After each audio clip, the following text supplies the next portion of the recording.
అందరికీ ప్రైజ్లా. కొన్ని దేవుడి మాటలు ధ్యానించుకున్నాం. రోమిలి రాసిన పత్రిక 12వ అధ్యాయం 3వ వచనం.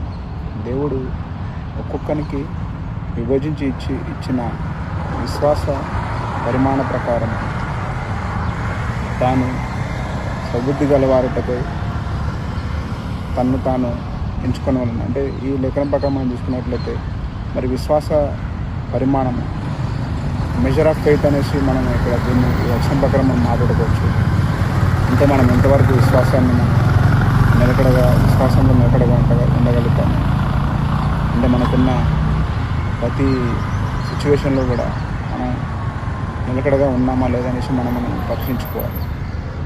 మనం చూసినట్లయితే బైబిల్ ప్రకారం మరి యోబు జీవితంలో మనం చూసినట్లయితే అతను ఎంతగానో నమ్మకంగా ఉండి మరి తన కుటుంబం సమేతంగా మరి ఉదయాన్నే లేచి దేవుని సన్నిధిలో ఆరాధించడం కావచ్చు, ప్రతి కార్యక్రమం దేవునికి సంబంధించిన ప్రతి కార్యక్రమం కూడా ఆయన చేస్తూ వస్తున్నాడు.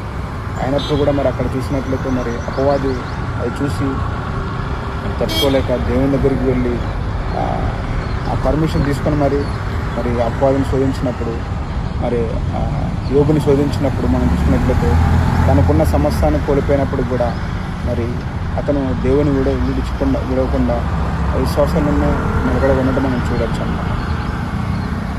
అలాగే చాలా ఎగ్జాంపుల్స్ మనం చూడవచ్చు. అలాగే మనం చూసుకోవచ్చు, మన తండ్రి అయిన అబ్రహాం కూడా మరి విశ్వాసాలకు తండ్రిగా ఎంచబడి ఉంటాడు. అంటే మొదటిగా ఉన్న విశ్వాసాల్లో చూసినట్లయితే తండ్రిగా ఎంచబడి ఉన్నాడు. అంటే ఆయన కూడా విశ్వాసంలో ఎదిగినట్టు మనం చూడవచ్చు అన్నమాట. అలాగే మన జీవితంలో కూడా ప్రతి విషయంలో విశ్వాసాన్ని కోల్పోకుండా మనకి ఆలస్యం జరగవచ్చు. మనకి ఏవైతే బ్లెస్సింగ్ రావాల్సి ఉందో, మనకి ఏవైతే మరి కార్యాలు జరగాల్సినవి అవి ఆలస్యం అవ్వచ్చు. అంత మాత్రం మనం ఎక్కడ కూడా మరి డిసప్పాయింట్ అవ్వకుండా మరి అనుదినము విశ్వాసంలో మనం నడుచుకోవాలని దేవుని వాక్యం సెలవుస్తుంది అన్నమాట. మనం చూసుకోవచ్చు, అరే నేను ఇన్ని సంవత్సరాల నుంచి వేచి ఉన్నాను, నాకేం జరగట్లేదని నువ్వు అనుకోవచ్చు. కానీ దేవుడు మరి నువ్వు అడిగి వాటికంటే ఊహించి వాటికంటే మరి అత్యధికంగా ఇవ్వడానికి సిద్ధంగా ఉన్నట్లు మనం చూసుకున్నట్లయితే మనము బ్యాంకులో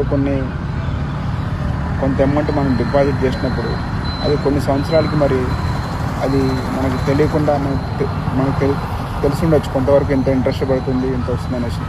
కానీ మనం చూసుకున్నట్లయితే అది ఆశ్చర్యంగా మనం చూసినట్లు అది చాలా సంవత్సరాల తర్వాత అది మరి ఇంట్రెస్ట్ పెరిగి మనకి ఉన్న దానికంటే కూడా అధికంగా మనకి డబ్బులు వచ్చేటట్టు మనం చూడవచ్చు అన్నమాట.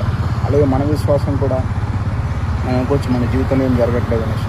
కానీ తగిన సమయంలో దేవుడు అద్భుతాలు చేసే దేవుడు కాబట్టి మనం ఎక్కడా కూడా విశ్వాసాన్ని విడిచిపెట్టకుండా అనుదినము ఆనంద నమ్మకం కలిగి మనల్ని మనము దేవునిలో నూతన పరుచుకుంటున్నాం. ఈ లేఖనంలో ప్రతి ఒక్కరి జీవితంలో నెరవేర్చుకున్నాం. ఆమె థ్యాంక్ యూ.